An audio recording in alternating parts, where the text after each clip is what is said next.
We have Donald Trump speaking in about 20 minutes from now about this new trade deal between the US, Canada and Mexico replacing NAFTA.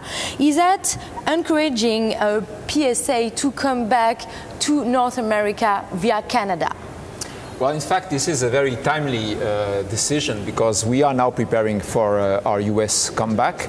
And of course, this is part of the framework that we need to know before we make the final decisions, which we intend to do within the next few months. So we are eager to listen to President Trump on this matter. And of course, we are Darwinian at the PSA Group. We adapt to the conditions in which we operate. And of course, we will adapt our plans and our strategy to the conditions that will be set by the US administration. And of course, we are eager to listen to the President.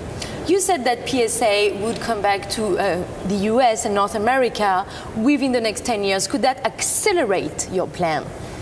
No, I don't think it will accelerate because we want to do things properly. First of all, we want to learn about the US consumer expectations, and we are already operating in the United States in terms of mobility services in order to learn and to understand this market as precisely as possible. And we will go step by step. We are now preparing our distribution model. We are now preparing what needs to be done in terms of manufacturing. We have already started to prepare the engineering of our products to be US regulation compliant. All of this is now under planning, and we just need now to synchronize the different parts of this business model in order to make it happen, and that should be done within the next few months. Obviously, this is a relief in the short term, but we've seen new tariffs between the US and China. How are these new volume of tariffs between the US and China impacting your production and impacting prices? You see, today most of our production is in Europe for the European market, in China for the Chinese market. Of course, there is some cross-manufacturing around the world, but it's reasonably limited. But we think that we need to produce our cars close to the market where they are bought. We believe that manufacturing our cars near the final destination makes sense from a business model standpoint, from an environmental standpoint, and from a customer expectation adaptation standpoint. So for us, it's quite natural to do so. Of course, for a global company like ours, we are very sensitive to all of those tariffs. We believe that in terms of wealth creation worldwide, it is better to have lower tariffs than higher tariffs. It creates less tension, a better collaboration across the different nations and communities. But anyway, as I said, we are Darwinian, we will adapt. Do you think you will be forced to increase prices on some models because of these tariffs on auto parts from China, for example? We already experience this kind of situation in other parts of the world. And for instance, when we are selling cars in Latin America, most of them are sourced in Europe. So we constantly adapt the pricing not only to the forex variations, but also to the tariff variations. So this is something that we are used to adapt to. But of course, the final consumer is then going to be the victim of those price increases if they have to happen, because our job is to make our company sustainable, which means that we need to make sure that in each project that we are launching, we are making a reasonable profit, which of course needs some adaptation on the cost side, but also on the revenue side.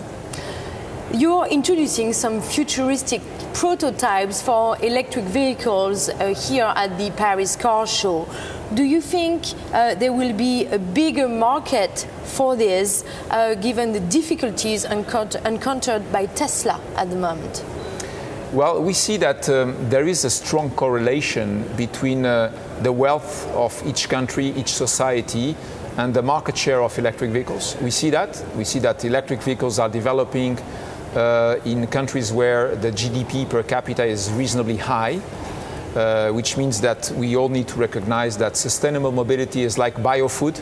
It's more expensive. We just need to realize that as a society, and of course we will adapt to that, but it's something that we can see, and there is a strong correlation between the GDP per capita of the nations where we operate and the market share of electric vehicles. What's your take on the difficulties of Tesla?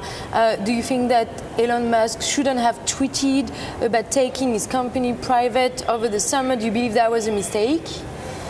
It is not for us to judge, but of course, being the CEO of a big company like the PSA Group, we need to recognize that there are a lot of frames and regulations and rules that we need to respect. It is part of the role of a CEO in a car company, and of course, it's a highly complex industry, highly regulated from many different directions, and of course, being knowledgeable and rigorous about all of those regulations, it's part of our job. And of course, any of us can face challenges. Any of us, as human beings we are, can make mistakes. That happens, and we just need to learn from it and move forward. Very quickly, Iran, as you know, was your biggest foreign market, and now you had to pull out of Iran over the summer because of the new US sanctions. The EU now wants to introduce this new barter system, SPV vehicle, in order to go around dollar transactions. Is that something that PSA could possibly use in order to sell some cars in Iran? Well, I think it is good for Europe to have a really clear positioning on this matter. And of course, being a European company, we will have to take the best out of it. But at the same time, we also need to recognize that Europe so far didn't have a very strong face in this kind of matter. And I think it's better that we wait for this to happen, if it's going to happen. And then we will decide what we can do or cannot do. But I think at this stage, the initiative is on the European Union side, and up to them to figure out what is the most appropriate for our companies.